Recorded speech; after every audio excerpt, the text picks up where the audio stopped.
This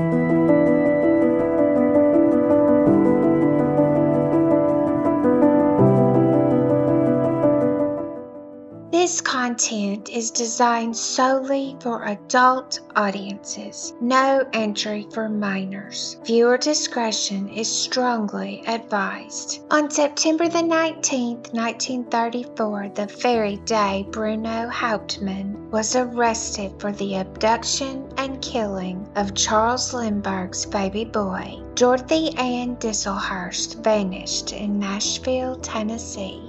In 1934, Dorothy Ann was a sensational story on the front pages throughout the United States. The outrage was palpable. It was the era of the Great Depression, and ransom kidnappings happened frequently. Now, 91 years later, very few are aware of the story of Dorothy Ann Distelhurst.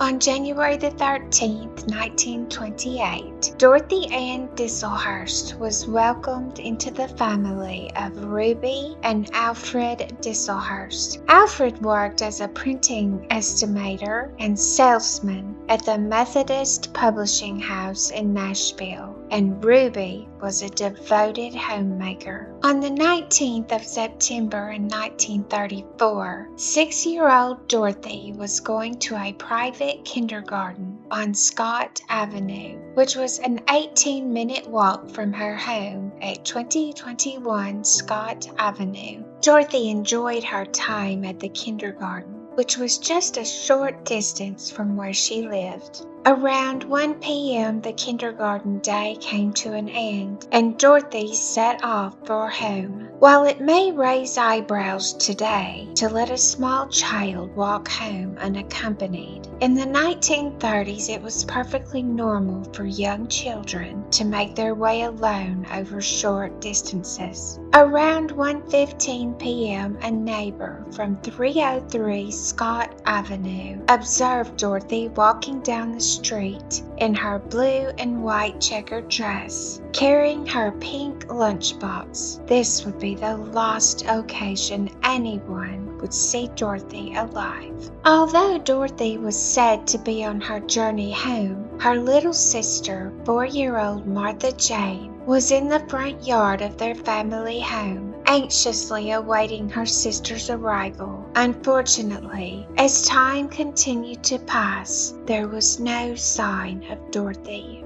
The exact moment the family realized Dorothy was missing is uncertain, but once they did, her mother Ruby requested her Uncle William Hamilton to search for her. As time passed, Ruby's worry grew, and she ultimately informed her husband that Dorothy had not returned from kindergarten. Around 5 p.m., the police were alerted to Dorothy's absence. Family members, volunteers, and officers worked late into the night searching for the little girl, but unfortunately, there was no evidence of her whereabouts. The following day, the search went on. While searching, William Hamilton discovered a blood-stained handkerchief featuring an embroidered D on Eastland Avenue, a street that leads to Scott Avenue. The investigators uncovered bloodstains along Scott Avenue, directing towards the railroad tracks that Dorothy would have had to navigate on her journey home. The trail appeared to start with tiny drops and culminated into a larger puddle. Samples of the blood were gathered for analysis, but at that time testing was not as sophisticated as it is now, requiring 6 weeks just to verify if the blood was human.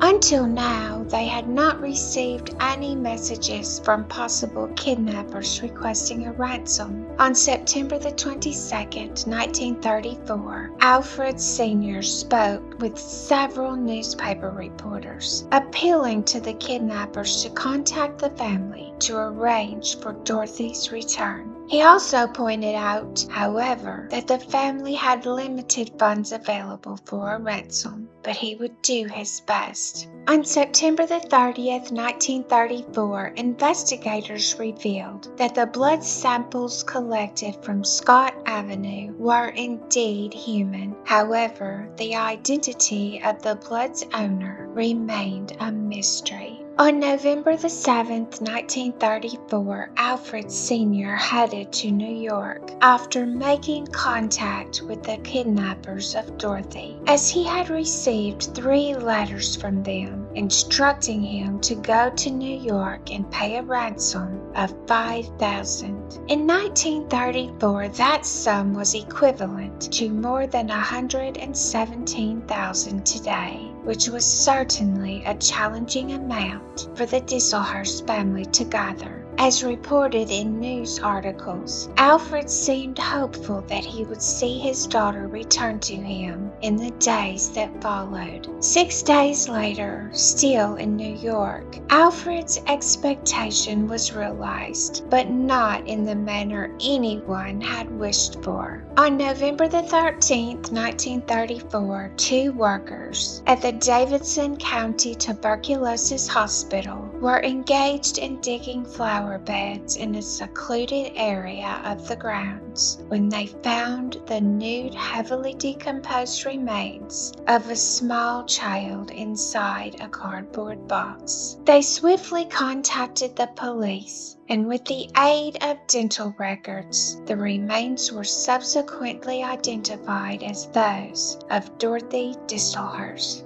Another analysis of the remains showed a substantial skull fracture, pointing to the fact that Dorothy had been violently beaten to death. A rag was also found stuffed in her mouth, probably to stifle her pleas for help. It appeared that her face and eyes had been burned with acid, likely as a means to obscure her identity. On November the 16th, 1934, Dorothy Distelhurst was finally laid to rest. In the years that followed, detectives interrogated several potential suspects, yet none were taken into custody for the offense. In 1972, Alfred Edgar Distelhurst Sr. died at the age of 81. Unfortunately, Martha Jane Distelhurst Beadle, Dorothy's baby sister, passed away the year following her father's death.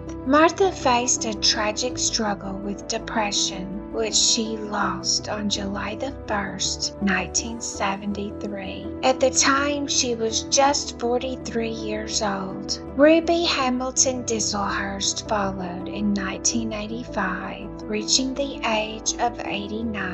91 years have passed since Dorothy was murdered, yet the case is still unresolved, and her murderer has never been apprehended. The true identity of Dorothy's killer may forever remain a mystery.